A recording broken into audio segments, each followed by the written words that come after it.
Hello students, welcome back to our channel Sakuntlam Academy for you. I am your mentor. My name is Sakuntlam. I have been teaching physics and chemistry for last 3 years. I also have working experience with Ellen Coaching Institute, Chandigarh. Let's continue this journey of teaching and learning.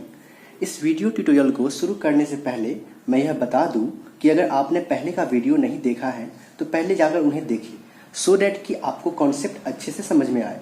यह video lecture खास तौर पर उन students के लिए design किया गया है जो 11th क्लास में पढ़ रहे हैं और जेई या नीट की प्रिपरेशन करना चाहते हैं। यह वीडियो हिंदी एवं इंग्लिश दोनों मीडियम के स्टूडेंट्स को ध्यान में रखकर बनाया गया है। Now let's come to the topic. In the previous video, we have discussed about functions, types of functions, and the trigonometric functions. In today's lecture, we will learn about logarithmic function and the problems based on function. देखिए, हमने previous video में logarithmic function के बारे में intro तो देखा ही था। आज हम लॉगरिथमिक फंक्शन को अच्छे से एक्सप्लेन करने की कोशिश करेंगे। लॉगरिथमिक फंक्शन होता है क्या है? सबसे पहले हम लॉग को समझते हैं।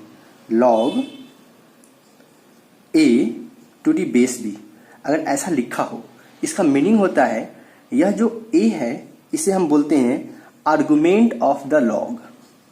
क्या बोलते हैं? Argument of the log. और जो यहां पे b लिखा हुआ है इस b को बोलते हैं बेस, बेस ऑफ लॉग। इस पूरे को हम रीड करते हैं कुछ इस तरह से। कैसे? log a to the base b, log a to the base b। इसे रीड करने का तरीका यह है log a to the base b। अब इसका मीनिंग क्या होता है? इसका मैथमेटिकल मीनिंग यह होता है, मैथमेटिकली इसका मीनिंग यह होता है, मैं आपको बता रहा हूं। मैथमेटिकल मीनिंग,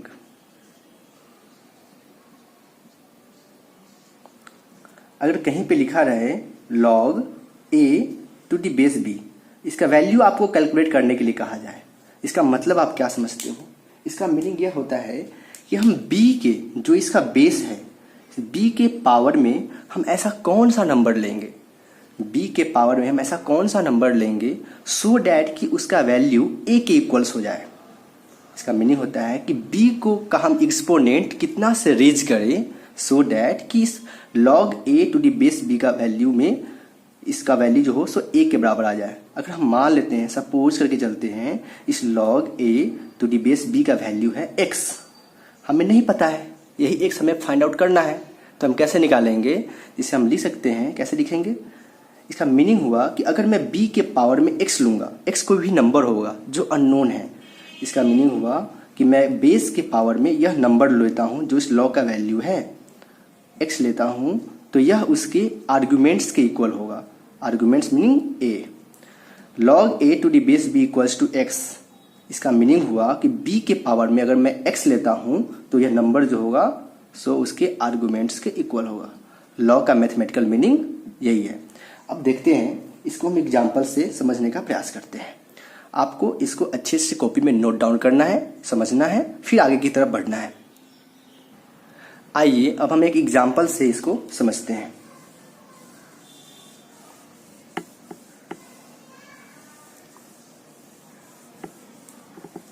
एग्जाम्पल,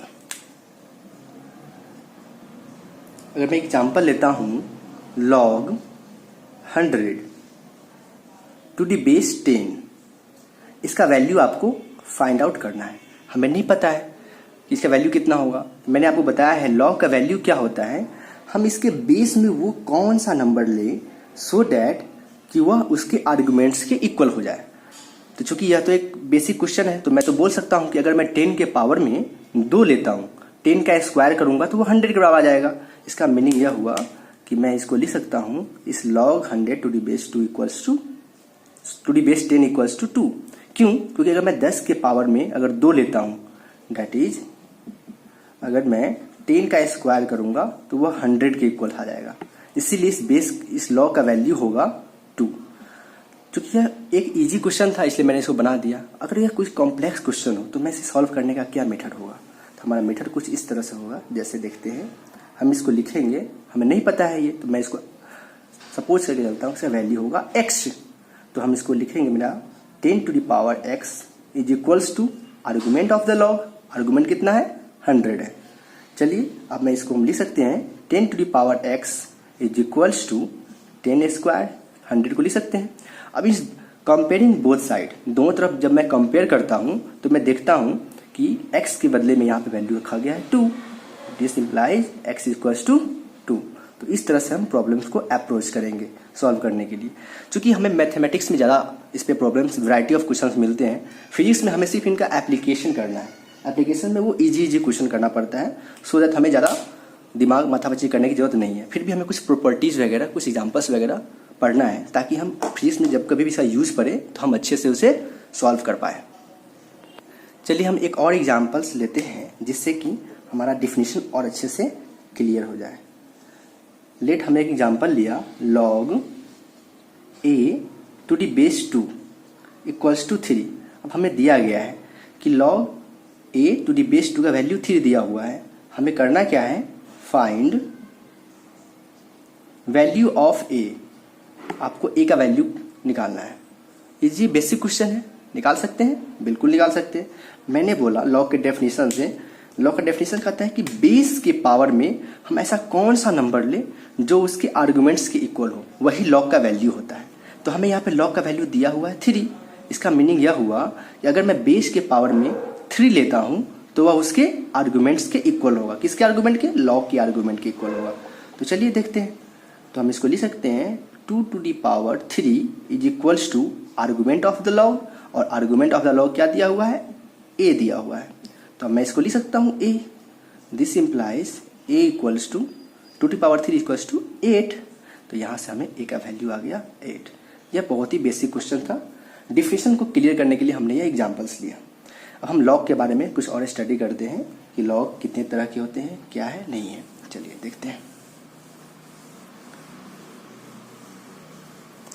देखिए, जनरली लॉग को हम 2 तरह से पढ़ते हैं, 2 टाइप्स माना गया लॉग का।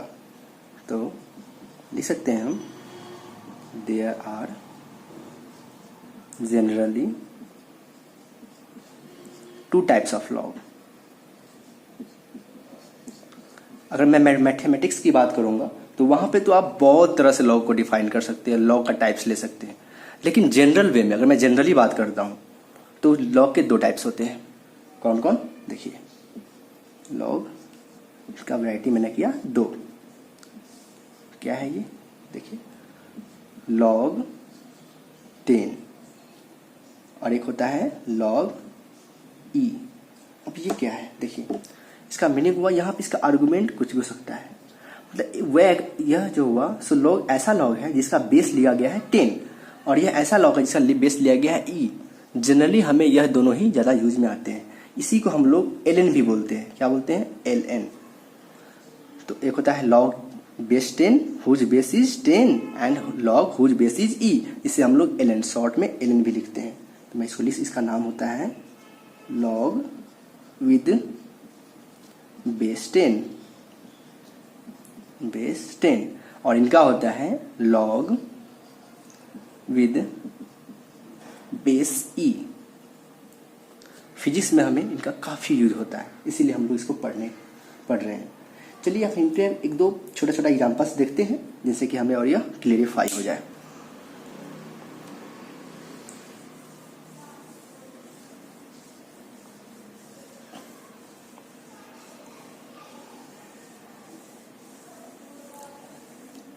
देखिए, एक एग्जाम्पल है, log 1000 is equals to what. अभी आपको log thousands का वैल्यू निकालना है। अब यहाँ पे कुछ लिखा हुआ नहीं है, इसके बेस में कुछ भी नहीं लिखा हुआ है कि बेस 2 है, 3 है, 4 है, 5 है, 10 है, e है। कुछ भी हमें पता नहीं है log के बेस के बारे में। सिर्फ हमें आर्गुमेंट्स के बारे में नॉलेज है कि इसके आर्गुमेंट्स क्या है, 1000 है, और हमें इसका वैल्यू निकालना है। जब कभी भी log में उसका बेस डिफाइन ना किया हो, बेस स्पेसिफाई ना किया हो तो हम एज्यूम करके चलते हैं कि इसका बेस क्या होता है, 10 होता है। हम ऐसा एज्यूम करके चलते हैं कि इसका बेस क्या है, 10 है। तो चलिए सॉल्व करते हैं। तो हमें पता नहीं इसका वैल्यू क्या होगा, तो हम लेट करके चलते हैं कि इसका वैल्यू हो गया x। Then we can write it as 10 to the power x is equals to 1000। और ये तो बेसिक सा क्वेश्चन बन गया। अब 10 to the power x is equals to मैं लिख सकता हूँ 10 to the power 3। Comparing both side we get x equals to 3। ये क्वेश्चन करने का मीनिंग यह था, मतलब बस यही था कि अगर कभी भी लॉग में स्पेसिफाई ना किया हो कि उसका बेस क्या है, तो आपको उसका बेस 10 एज्यूम करके चलना है। चलिए अब लॉग की कुछ प्रॉपर्टीज वगैरह हैं, हम पहले उन्हें पढ़ते हैं फिर देखते हैं। इनसे पहले कुछ लॉग का वैल्यू होता है, वो वैल्यू ना आपको फिजिक्स में हर जगह यूज पड़ जाएंगे। जब कभी भी आप न्यूमेरिकल्स प्रॉब्लम को सॉल्व करने जाओगे ना, तो आपकी लॉग के उस वैल्यू का यूज पड़ेगा, जब कभी भी लॉग उसमें रिलेटेड होगा क्वेश्चन में। तो चलिए हम देखते हैं कुछ वैल्यू, लॉग के कुछ वैल्यू को। एक है log 2, इनका वैल्यू होता है 0.3।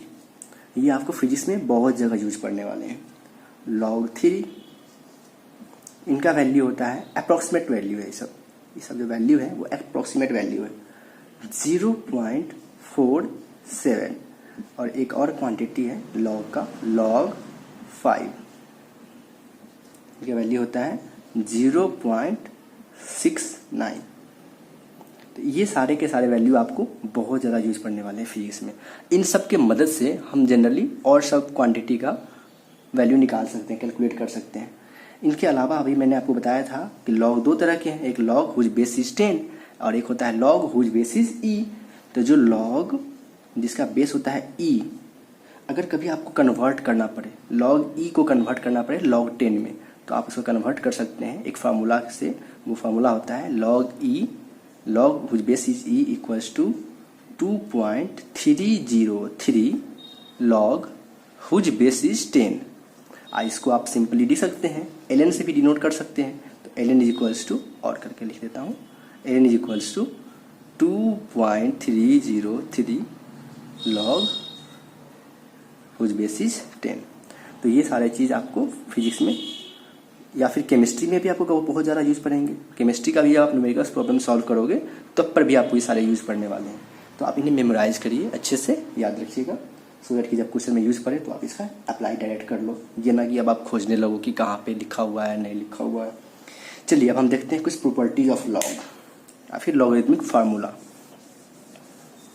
अभी मैंने लॉग का डेफिनेशन समझा, उसका मीनिंग समझा कि मीनिंग क्या होता है लॉग का, नहीं है कैसे हम लॉग की वैल्यू निकालते हैं, कैसे कैलकुलेट करते हैं। अब हम आते हैं लॉगरिथमिक फार्मूला पे।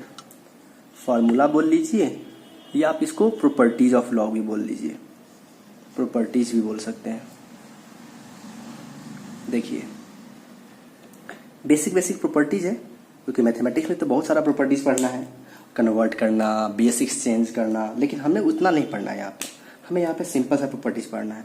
फर्स्ट प्रॉपर्टीज है लॉग m इंटू एन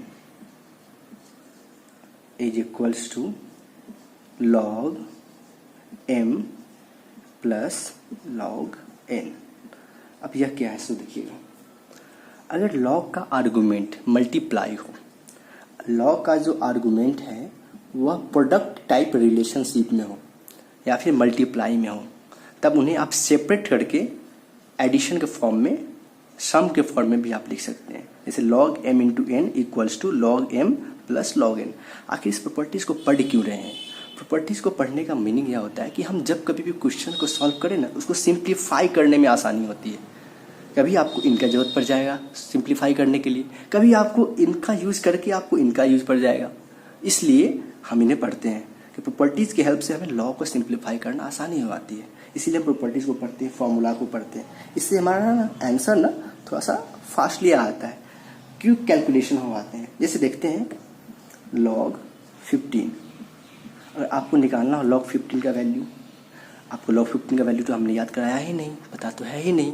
अब 10 के पावर में मैं क्या लूँ कि वो 15 के बराबर आ जाए? अब ये कैलकुलेशन जब हम करेंगे तो वो डेसिमल में चला जाएगा, पता नहीं है। तो मैं यहाँ पे ये फॉर्मूला यूज करूँगा, अप्लाई करूँगा। जैसे मैं इनको लिख सकता हूँ, कैसे लिख सकूँगा, log 15 को मैं जब प्रोडक्ट टाइप रिलेशनशिप में लिखता हूँ तो लिख दूंगा log 3 इंटू 5 15। अब मैंने आपको बताया कि अगर दो प्रोडक्ट टाइप रिलेशनशिप में है तो उनको मैं सेपरेट भी कर सकता हूँ। सेपरेट करिए तो लिख सकता हूँ इनको log 3 प्लस log 5। अब मैंने आपको log 3 और log 5 का वैल्यू बता चुका है। log 3 का वैल्यू होता है 0.47 और log 5 का वैल्यू होता है आपको 0.69। आप चाहो तो इनका वैल्यू पुट करके आप आंसर निकाल सकते हो। जब इनको वैल्यू आप पुट करोगे 0.47 प्लस 0.69 इज इक्वल्स टू, तो ये हो जाएंगे आपके कुछ इस तरह से।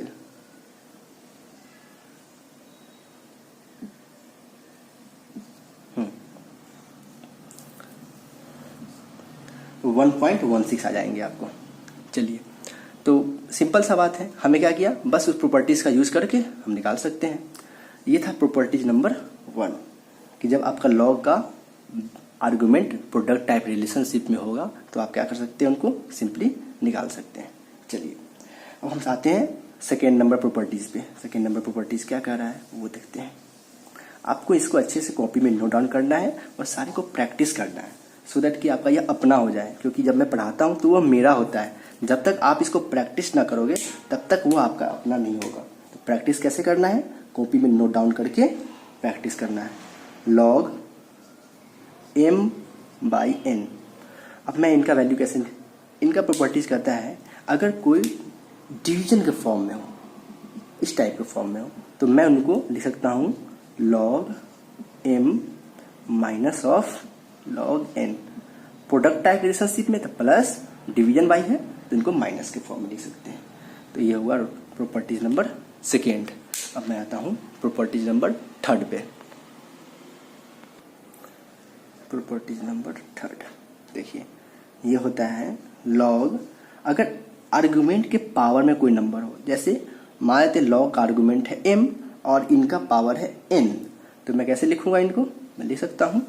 अब इस n को मैं क्या करूंगा, जो इनका पावर है उस पावर को मैं बाहर निकाल देता हूँ log से, तो ये हो जाएगा n इंटू log m।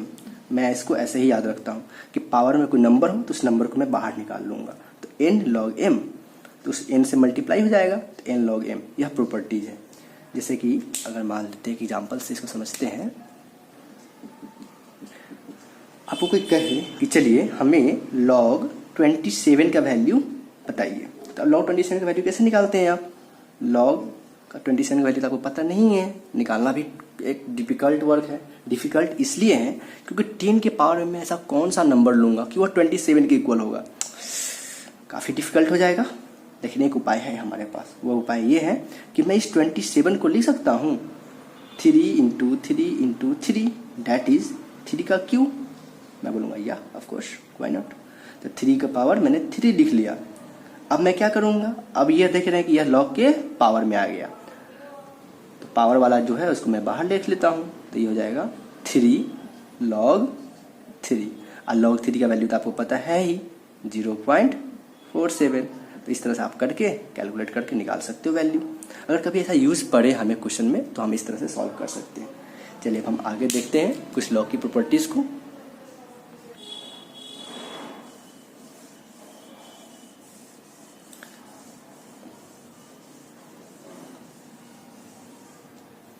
अगली प्रॉपर्टी है लॉग की, log m divided by n। इनको मैं एक तरह से और लिख सकता हूँ। देखिए इनका जो यह आर्गुमेंट है ना वो m बाई n के फॉर्म में है। अगर मैं चाहता हूँ कि आर्गुमेंट को चेंज कर दूँ, चेंज कैसे करूँ, तो मैं इनको लिख सकता हूँ minus log n by m। ये कुछ इस तरह से हो जाएगा, उल्टा हो जाएगा। कैसे हुआ, यह उससे पिछला जो रिजल्ट था मैं उस रिजल्ट से इसको प्रूफ कर सकता हूँ। छोटा सा है रिजल्ट है, कुछ भी नहीं है। देखिए जैसे मैं इसको सॉल्व करने जाता हूँ तो log m बाई n, तो जब मैं इनको लिख सकता हूँ इस तरह से log 1 by m by n, मैं बोलूँगा क्यों नहीं, जरूर लिख सकता हूँ। सॉरी, यह n बाई m, n/m, क्योंकि इसको मैं नीचे डाल दिया। अब इसके बाद मैं क्या करूँगा, इनके बदले में आप लिख सकते हो, क्या लिख सकते हो, लॉग, आपने 8 क्लास में पढ़ा होगा एक्सपोनेंट का फॉर्मूला वगैरह सब, -1 पावर -1। अब इस -1 को मैं क्या करूँगा, बाहर ले आऊँगा, तो इस तरह से ये हो जाएगा आपका log n/m माइनस। तो ये रिजल्ट कोई रिजल्ट नहीं है, बस सिंपल पिछला रिजल्ट का ही मॉडिफाई किया हुआ वर्जन है। इस तरह से लॉग की 2-3 प्रॉपर्टीज वगैरह 4 प्रॉपर्टीज है जो आपको फिजिक्स में यूज पड़ेंगे। मैथमेटिक्स में तो बहुत सारे लॉग, एक चैप्टर ही पढ़ना है लगभग, इनसे काफ़ी प्रॉब्लम्स आते हैं। लॉग, ट्रिगो, लॉगरिथमिक फंक्शन, फिर प्रॉपर्टीज, इन सबको मिला करके क्वेश्चन बनता है और काफ़ी बार जेईई में पूछे भी जाते हैं। लेकिन नीट वाले बच्चों को पढ़ने की ज़रूरत नहीं है, उनको इतना से ही काम चले जाएंगे। जेईई वाले बच्चों को फिर मैथ से पढ़ना पड़ेगा, काफ़ी हद तक पढ़ना पड़ेगा। लॉग, ग्राफ भी पढ़ना पड़ेगा उनका। हम भी ग्राफ, थोड़े से ग्राफ पढ़ेंगे जब ये मैथमेटिकल टूल्स खत्म हो जाएगा, उसके बाद हम थोड़े से ग्राफ वगैरह देखेंगे, क्योंकि फिजिक्स में भी कुछ ग्राफ यूज पढ़ते हैं। चलिए देखते हैं क्वेश्चन है हमारा। मैं उस क्वेश्चन को जल्दी यहाँ पे नोट डाउन कर देता हूँ, फिर मैं उनको समझाऊंगा।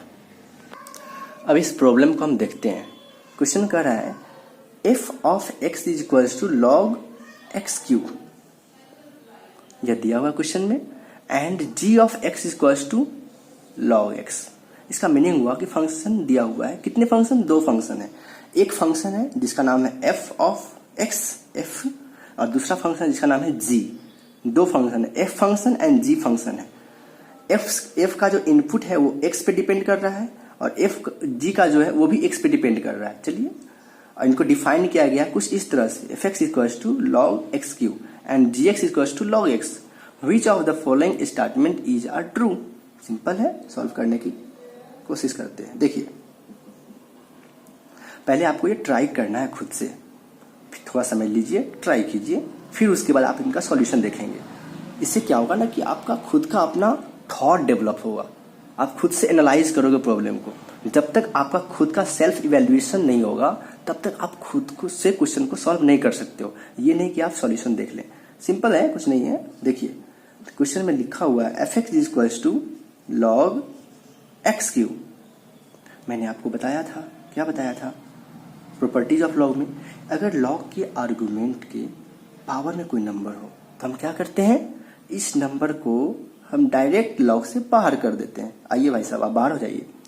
तो f(x) इज इक्वल्स टू, मैं इनको लिख सकता हूं 3 log x। अब देखेंगे क्वेश्चन को, क्योंकि क्वेश्चन में एक और इन्फॉर्मेशन दिया हुआ है। वह इन्फॉर्मेशन क्या है, gx is equals to log x। तो हम यहाँ पर देख रहे हैं कि जो g ऑफ x, मतलब जो g फंक्शन है वह log x के बराबर है। तो हम ऐसा कह सकते हैं कि जो यहाँ पे log x है, इनके बदले में मैं वैल्यू पुट करूंगा, कौन सा वैल्यू, gx। तो नेक्स्ट स्टेप में मैं इसको लिख सकता हूं, क्या, f(x) is equals to 3 into gx। अब चलिए ऑप्शन देखते हैं। f(x) is equals to gx, wrong. 3f(x) is equals to gx, ये देखिए यहाँ पर f(x) इक्वल्स 3gx है, ये भी wrong. f(x) equals to 3gx, right option, and wrong option. Clear. तो इस तरह से आप इसको सॉल्व कर सकते हैं। बेसिक क्वेश्चन से है, चूंकि हमें फिजिक्स में ऐसा नहीं कि पूरा मैथमेटिक्स इन्वॉल्व हो जाएगा, बेसिक मैथमेटिक्स यूज करेंगे, इसीलिए इसका नाम रखा हुआ है बेसिक मैथमेटिकल टूल्स। अब हम लोग देखेंगे जितना भी हमने फंक्शन पढ़ा, ट्रिगो पढ़ा, लॉग पढ़ा, एक्सपोनेंट पढ़ा, जो कुछ भी वैल्यू पढ़ा है, लॉगरिथमिक फंक्शन पढ़े हों, मैथमेटिकल टूल्स पढ़े, अभी तक उन पे कुछ क्वेश्चंस करते हैं, सो दैट कि हमारा जो कॉन्सेप्ट है वो और अच्छे से स्ट्रेंथन हो जाए। तो चलिए हम शुरू करते हैं, प्रॉब्लम्स बेस्ड ऑन फंक्शन। तो मैं इनको भी इरेज कर देता हूँ। चलिए, अब देखिए problem based on functions. Question number first हमारा है वो कुछ इस तरह से है, f(x) is equals to cos x plus sin x। कोई फंक्शन है, वो फंक्शन को डिफाइन किया हुआ है कुछ इस तरह से, क्या है, मैं वो लिख लेता हूँ। दिया हुआ है आपको function f(x) is equals to cos x plus sin x। मैं आपको फिर से एक बार दोहरा देता हूँ कि आपको क्या करना है, इन सारे प्रॉब्लम्स को खुद से सॉल्व करने की कोशिश करना है। जब वो खुद से सॉल्व ना हो पाए या फिर आपको लगे कि हाँ कुछ डाउट है, तभी आपको क्या देखना है, इनका सॉल्यूशन देखना है। इससे क्या होगा कि आपका सेल्फ इवेल्यूएशन होगा, आप खुद से उस प्रॉब्लम को सॉल्व करने के लायक बनोगे, आप में वो एबिलिटी आएगी न्यूमेरिकल प्रॉब्लम को सॉल्व करने की, फिर आप आगे समझ पाओगे। चलिए अब कह रहा है find F of pi by two. F of pi by two means क्या हुआ, एफ तो यहाँ पे फंक्शन है, पाई बाई टू क्या है, पाई बाई टू इसका इनपुट वैल्यू है। मतलब इस फंक्शन में मैं पाई बाई टू वैल्यू को एज अ इनपुट दे रहा हूँ। मैंने आपको बताया था कि फंक्शन क्या होता है, मशीन होता है। इस मशीन में हम इनपुट वैल्यू देते हैं तो यह मशीन हमें आउटपुट वैल्यू जनरेट करके देती है। तो इसका मतलब हुआ कि फंक्शन में हम इनपुट वैल्यू दे रहे हैं पाई बाई टू। चलिए हम देते हैं, तो ये फंक्शन है एफ, इसमें हमने दिया input value pi by two. तो यहाँ पे अगर मैंने पाई बाई टू दिया है तो फंक्शन का जो डेफिनेशन है सभी जगह हम पाई बाई टू वैल्यू को पुट करेंगे, यहाँ पे भी पाई बाई टू वैल्यू को पुट करेंगे। चलिए मैं पुट करता हूँ पाई बाई टू वैल्यू को, तो ये क्या हो जाएगा कॉस, ये हो जाएंगे आपके pi by two plus sine pi by two. और आपको तो पता है कॉस का एंगल में पाई बाई टू मीन्स हुआ कॉस 90 डिग्री। कॉस 90 डिग्री का वैल्यू होता है 0 प्लस साइन 90 डिग्री का वैल्यू होता है 1। This implies value becomes 1। तो आपको समझ में आ गया होगा कि जो फंक्शन है, इस फंक्शन का पाई बाई टू पे वैल्यू जो आ रहा है वह वैल्यू आ रहा है 1। तो यह भी एक तरह का बेसिक क्वेश्चन ही था। हमने जो कुछ भी पढ़ा है प्रॉब्लम उसी से रिलेटेड है, आप बना सकते हो, अच्छे से बना सकते हो। बस आपको प्रीवियस वीडियो अच्छे से समझना है, उनको रिवाइज करना है, अपने कॉपी में नोट डाउन करना है, प्रैक्टिस करना है। चलिए हम एक और क्वेश्चन से समझते हैं फंक्शंस को। चलिए अभी इस क्वेश्चन को सॉल्व करते हैं। पहले आप खुद से सॉल्व करो, उसके बाद आप मेरा आंसर देखो, सॉल्यूशन देखो, और फिर उससे आप मैच करो कि क्या सही है या गलत है। चलिए देखते हैं। F X equals to 4x plus 3, तो मैं इसको नोट डाउन कर लेता हूँ। F X is equals to 4x plus 3 कोई फंक्शन है, वो फंक्शन इस रिलेशनशिप में दिया हुआ है। हमें क्या करना है, फाइंड एफ ऑफ टू। ओहो, मीन्स यह हुआ कि यह पहले तो यह आउटर फंक्शन है, फिर यह इनर फंक्शन है, फिर इसका वैल्यू है दिया हुआ है।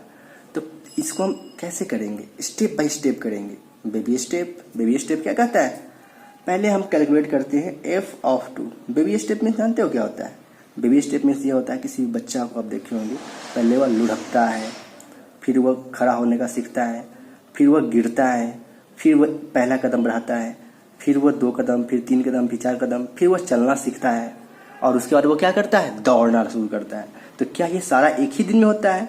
मैं बोलूँगा जी नहीं, इसमें टाइम लगता है। क्या है, सारे किसी भी चीज़ को करने में टाइम लगता है।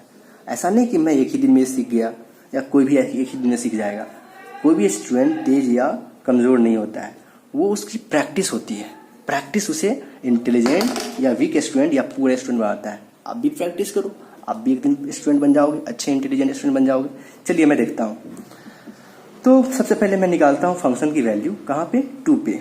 चलिए निकालते हैं F of two. F of two का मीनिंग क्या होता है, 4। फंक्शन में मैंने वैल्यू पुट किया 2, एक्स के बदले मैंने वैल्यू पुट करूंगा 2 प्लस 3। चूंकि सिर्फ एक्स यहीं पे था इसलिए मैंने वैल्यू सिर्फ यहीं पे पुट किया। चलिए इनको सॉल्व करते हैं। That is equals to 11। Now हमें क्वेश्चन में पूछा गया है कि find the value of function, कहाँ पे, whose input is F of two. Means अब यह जो वैल्यू आया है, इसी वैल्यू को हम इस फंक्शन का इनपुट वैल्यू बना देंगे, तभी तो वैल्यू निकलेगा एफ ऑफ टू। चलिए अब यह आपका इनपुट वैल्यू हो गया। तो इनपुट वैल्यू मीन्स इसको हम लिख सकते हैं एफ ऑफ, अब इसका वैल्यू मैंने कैलकुलेट किया है 11, तो 11 लिखा।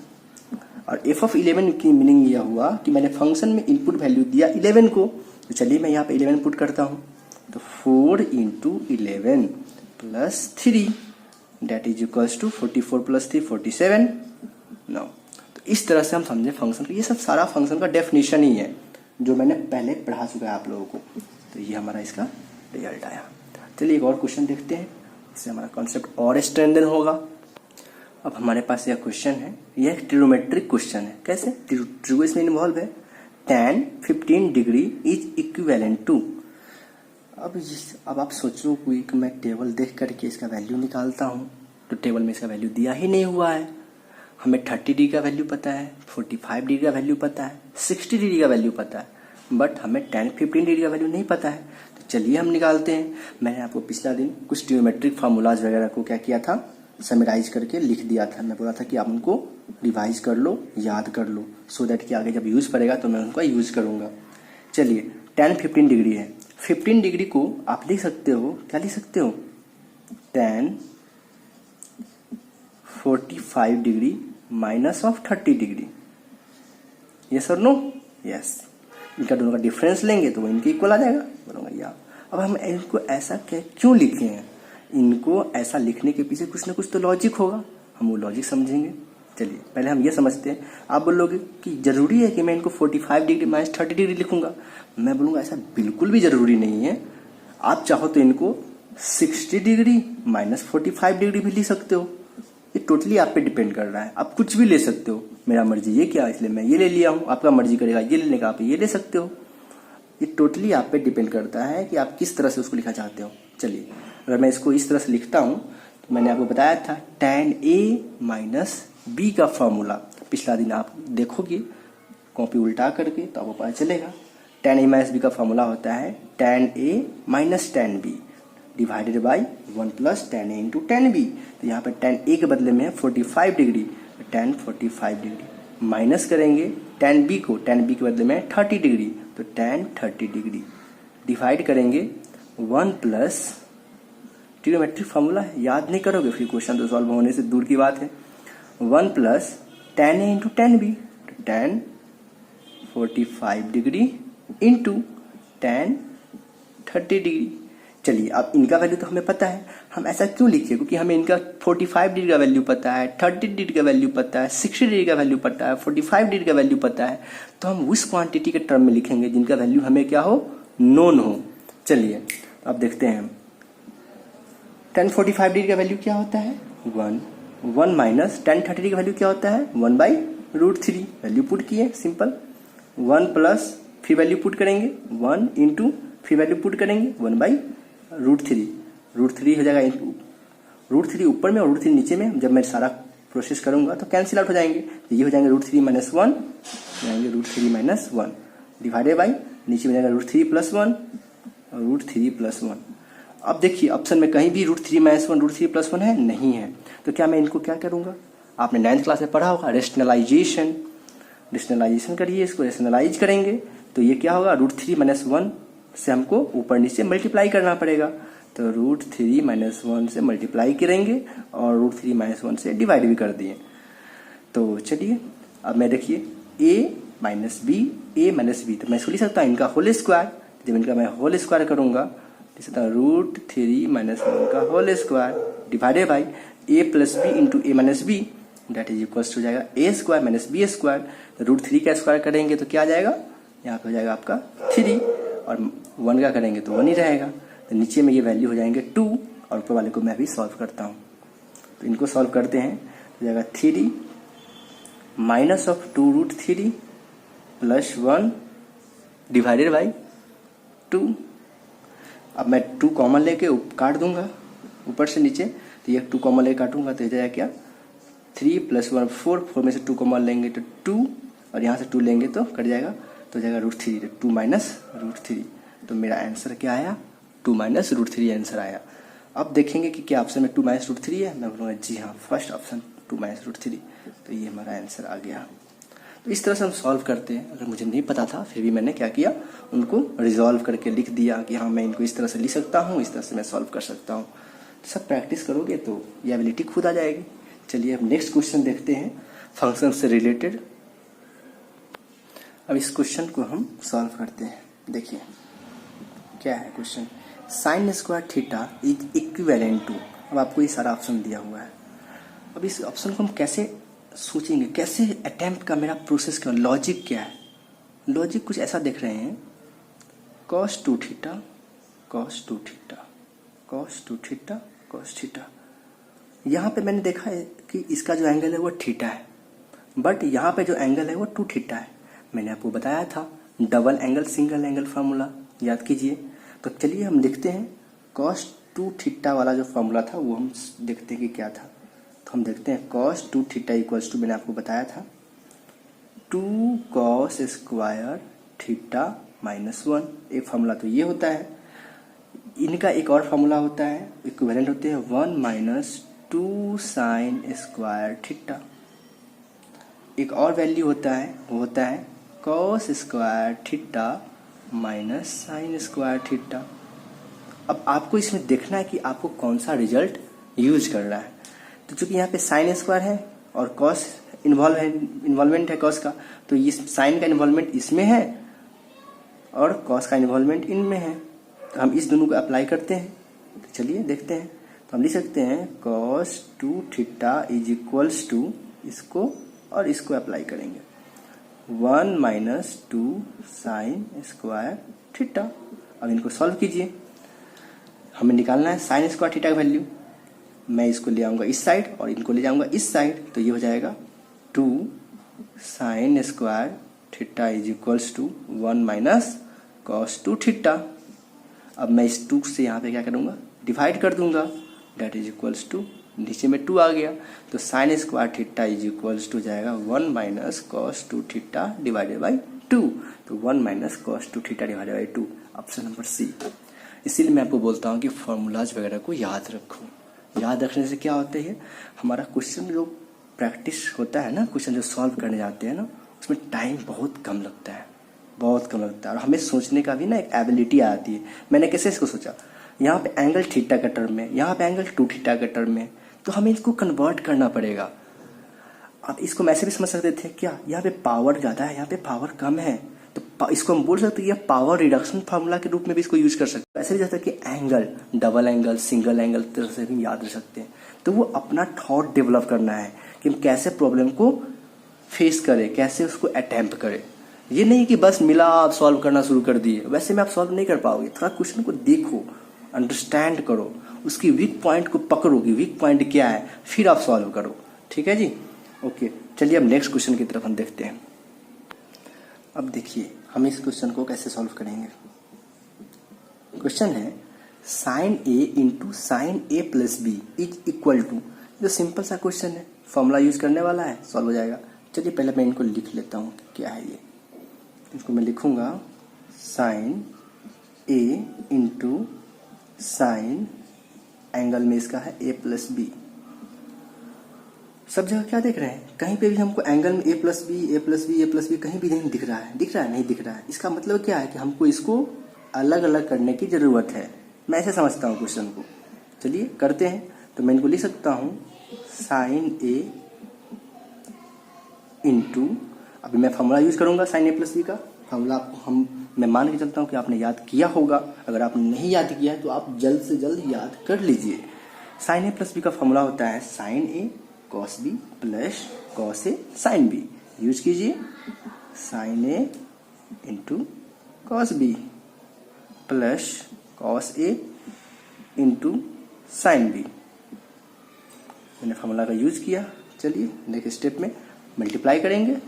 तो sine A into sine A, sine square A, sine square A into cos B.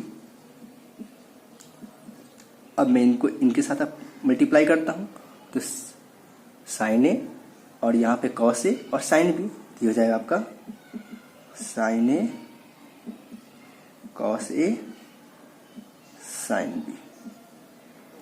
ओ अब देखिए ऑप्शन में कहीं मैच कर रहा है, कहीं भी मैच नहीं कर रहा है। तो मैं क्या करूँगा, मैंने आपको कल बताया था एक फार्मूला, वो था क्या, डबल एंगल का फार्मूला बताया था कि sine 2 theta is equals to क्या होता है 2 sine theta into cos theta. अब देखो इनको और इनको देखो, यहाँ पे साइन ए और कॉस से तो दिख रहा है, लेकिन इनसे 2 मल्टीप्लाई नहीं है, तो मैं ये फार्मूला यूज नहीं कर सकता हूँ। मैं बोलूँगा मैं इन फार्मूला को यूज कर सकता हूँ। अब बोलो कैसे यूज करेंगे, मैं दिखाता हूँ कैसे यूज करेंगे। देखो आप क्या करो, सिंपली ये जो नंबर है इनको 2 से मल्टीप्लाई और 2 से डिवाइड कर दो। और जब आप इसको 2 से मल्टीप्लाई करते हो तब ये क्या हो जाएगा, 2 साइन ए कॉस से क्या जाएगा, साइन 2 आ जाएगा, I into sine B divide by 2। तो नेक्स्ट स्टेप में मैं देख सकता हूँ sine square A into cos B plus, अब इन पूरे के बदले में, इनके बदले में मैंने लिख दिया क्या, पहले तो 1/2 जो बच गया उसको मैं लिख लूँगा into sine 2a into sign b। अब आप बोलोगे ऐसा आपने क्यों लिखा, क्योंकि मैं यहाँ देख रहा हूँ यहाँ पर एंगल डबल एंगल के टर्म में भी लिखा हुआ है, तो मैंने अप्लाई कर दिया फॉर्मूला। तो देखिए साइन स्क्वायर ए कॉस बी, साइन स्क्वायर ए कॉस बी प्लस हाफ, अब यहाँ पे ये वाला तो हुआ ही नहीं, अब कॉस आ गया तो हमें साइन वाला लेना है, तो sine 2a into sine B, option number C. तो इस तरह से हम इनको सॉल्व कर सकते हैं। चलिए हम नेक्स्ट क्वेश्चन देखते हैं, उनको भी सॉल्व करेंगे। अब देखते हैं इस क्वेश्चन को क्या लिखा हुआ है, minus sine theta is equivalent to, minus sine theta किसके इक्विवेलेंट है, ऑप्शन दिया हुआ है। तो इस क्वेश्चन को सॉल्व करने के लिए यह मल्टीपल चॉइस क्वेश्चन है, मैंने यहाँ पे स्टार कर देता हूँ, इनमें मोर देन वन भी करेक्ट हो सकते हैं। चलिए हम देखते हैं, सॉल्व करते हैं। सबसे पहले मैं ऑप्शन नंबर 1 को देखता हूँ, क्या है, कॉस π/2 प्लस थीटा। मैंने आपको बताया था ये सब चीज़ कि जब एंगल 90 डिग्री से ग्रेटर रहता है तो मैं उनको कैसे सॉल्व करूँगा। सबसे पहले आपको चेक करना है कि किस क्वाड्रेंट पे लाइज करते हैं। मैंने चेक किया तो यह लाइज करेंगे 0 से 90 फर्स्ट क्वाड्रेंट, 90 से ग्रेटर होगा तो वो सेकेंड क्वाड्रेंट पे लाइज करेंगे। तो यह जो एंगल होगा वह सेकेंड क्वाड्रेंट में लाइज करेगा। सेकेंड क्वाड्रेंट में कॉस क्या होता है, निगेटिव होता है, तो मैं यहाँ पे माइनस साइन को दे दूंगा। उसके बाद क्या करना है, अगर 90 डिग्री के मैं टर्म में लिखता हूँ तो इनका मैं कॉम्प्लीमेंट्री यूज़ करूँगा। तो कॉस का कॉम्प्लीमेंट्री होता है साइन, तो मैं यहाँ पे साइन यूज़ कर लेता हूँ और सिंपल इसको आपको फॉरगेट कर देना है। अब बचा हुआ जो एंगल है वो एंगल को आपको लिख देना है, जो भी उसके साथ ऐड या सब्ट्रैक्ट में होंगे। तो थीटा इसके साथ ऐड में है तो यहाँ पे थीटा लिख दूंगा, तो क्या जाएगा माइनस साइन थीटा। यही तो माइनस साइन थीटा है, मतलब option number A is the correct option. अब ऑप्शन नंबर बी को मैं देखता हूँ, बी देखते हैं, कॉस π/2 माइनस थीटा। इनको भी सॉल्व करने की कोशिश करते हैं, ये भी सिंपल उसी तरह से सॉल्व होगा। अगर कॉस π/2 माइनस थीटा है मीन्स यह फर्स्ट क्वाड्रेंट में लाइज करेगा, क्योंकि ये 90 डिग्री से छोटा होगा एंगल। और फर्स्ट क्वाड्रेंट में क्या होता है, ऑल पॉजिटिव, मीन्स इनका वैल्यू आएगा पॉजिटिव वैल्यू आएंगे, तो यह मैं पॉजिटिव लिख लेता हूँ। फिर हमें इनका कॉम्प्लीमेंट्री यूज करना है, तो कॉम्प्लीमेंट्री हो जाएगा साइन, तो साइन, और जो एंगल है उस एंगल को लिख लेंगे डायरेक्ट थीटा। तो सेकेंड का आंसर आ रहा है प्लस साइन थीटा, जबकि मुझे लिखा हुआ है माइनस साइन थीटा, तो बी नंबर ऑप्शन जो होगा वो रॉन्ग ऑप्शन होगा। अब मैं आता हूँ सी नंबर को देखता हूँ, साइन थीटा माइनस पाई। ओ ये क्या है, साइन थीटा माइनस पाई। अब इनके देखिए, हम जब कभी भी लिखते हैं एंगल्स को तो उनको हम पाई प्लस थीटा लिखते हैं, π/2 प्लस माइनस थीटा लिखते हैं, लेकिन यहाँ पर उल्टा लिखा हुआ है। तो कोई बात नहीं है, मैं इनको सॉल्व कर लेता हूँ। मैं इनको फिर से उस फॉर्म में ले आऊँगा। कैसे ले आऊँगा, देखो मैं लिख सकता हूँ sine minus pi minus theta. हम इस तरह से पढ़े हुए हैं, ठीक है। अब मैंने आपको बोला था अगर साइन के एंगल में निगेटिव साइन होता है तो उस निगेटिव साइन को आप बाहर यूज कर सकते हो, बाहर लिख सकते हो, बताया था। कॉस के एंगल में होगा तो कॉस को खा जाता है, लेकिन साइन और टैन के केस में रहेगा तो वो बाहर आ जाते हैं। तो मैंने इसका माइनस साइन और जो एंगल है उसको लिखेंगे पाई माइनस थीटा। यस, अब देखिए अब तो ये आ गया, पाई प्लस माइनस थीटा के फॉर्म में आ गया। तो पाई माइनस थीटा मीन्स क्या हुआ, यह लाइज करेगा आपके सेकेंड क्वाड्रेंट में। सेकेंड क्वाड्रेंट में क्या होता है, साइन पॉजिटिव होता है, तो पॉजिटिव और ये निगेटिव मिलकर निगेटिव ही हो जाएगा, कोई दिक्कत नहीं। और सिंपली आपको अगर पाई के टर्म में होगा तो सिंपल वो उसी के टर्म में रहेगा, सेम ट्रिग्नोमेट्रिक फंक्शन होता है। तो इसको मैं लिख सकता हूँ माइनस साइन थीटा। तो इस तरह से सी आंसर भी सही है, सी नंबर भी इसका हो जाएगा आंसर। अगर यह यहाँ पे π/2 रहता तब यह गलत हो जाता, तब यह यहाँ पे कॉस हुआ था, लेकिन यहाँ पे पाई है तो वह सेम ट्रिग्नोमेट्रिक फंक्शन हो जाएगा, इसलिए साइन का साइन ही रह जाएगा। तो सी नंबर ऑप्शन भी करेक्ट है। और हम आते हैं डी वाले को देखते हैं। तो डी में क्या कर रहा है, साइन पाई प्लस थीटा, तो साइन पाई प्लस थीटा। और इनको सॉल्व कैसे करेंगे, pi plus theta means lies in third quadrant. Third quadrant में साइन क्या होता है, नेगेटिव होता है, तो माइनस साइन दे देंगे। और सिंपली पाई है तो पाई को फॉरगेट कीजिए, सेम ट्रिग्नोमेट्रिक फंक्शन तो सेम का सेम ही रह जाएगा, साइन का साइन ही रह जाएगा, और इनके बदले में थीटा का यूज करेंगे। तो इस तरह से माइनस साइन थीटा, तो ऑप्शन नंबर डी भी हो जाएगा। तो इनका ए, सी और डी तीन ऑप्शन करेक्ट है, बी ऑप्शन रॉन्ग है। तो इस तरह से हम इनको सॉल्व करेंगे। चलिए हम नेक्स्ट क्वेश्चन देखते हैं। चलिए अब इस क्वेश्चन को देखते हैं। Theta is angle between side C A. C और A side and C B, C और बी साइड के बीच का एंगल दिया हुआ theta of triangle shown in figure, then theta is given by. तो थीटा को आप किस तरह से लिख सकते हो उसके बारे में लिखा हुआ है यहाँ पे देखिए, cos theta, sine theta, tan theta, ये चीज़ है। तो हमें पता है कोसाइन फार्मूला, हमने पिछले क्लास में कोसाइन फार्मूला के बारे में पढ़ा था। तो कोसाइन फार्मूला क्या होता है, जो कॉस थीटा है इनको मैं लिख सकता हूँ, कैसे लिख सकता हूँ, मैंने आपको बताया था ना कि कुछ आप इस तरह से एज्यूम करके चलो कि जो थीटा है वो थीटा किस दो साइड से घिरा हुआ है, तो इनसे घिरा हुआ है, इनसे घिरा हुआ है। तो इनका स्क्वायर प्लस इनका स्क्वायर माइनस करो अपोजिट वाले का स्क्वायर, तो क्या करेंगे 3 का स्क्वायर प्लस 4 का स्क्वायर, माइनस करेंगे अपोजिट वाले का -3 का स्क्वायर डिवाइडेड बाई 2 3 4, 2 × 3 × 4।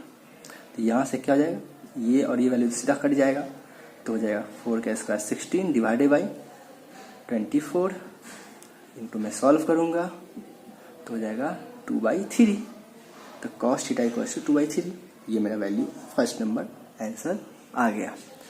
अब चलिए अब देखते हैं, कॉस थीटा तो मुझे मिल गया, तो साइन थीटा हम कैसे निकालते हैं। साइन थीटा हमें पता है कि sine square theta plus cos square theta equals to 1, तो मैं उस फार्मूला को यूज करूंगा, तो हमें निकल जाएगा sine theta equals to √1 minus cos square theta.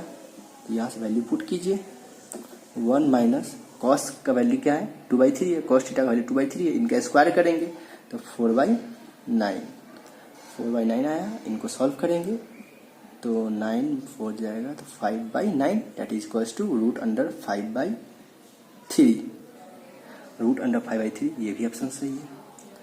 अब देखिए क्या कर रहा है, अब क्वेश्चन का टैन थीटा कैसे निकालते हैं।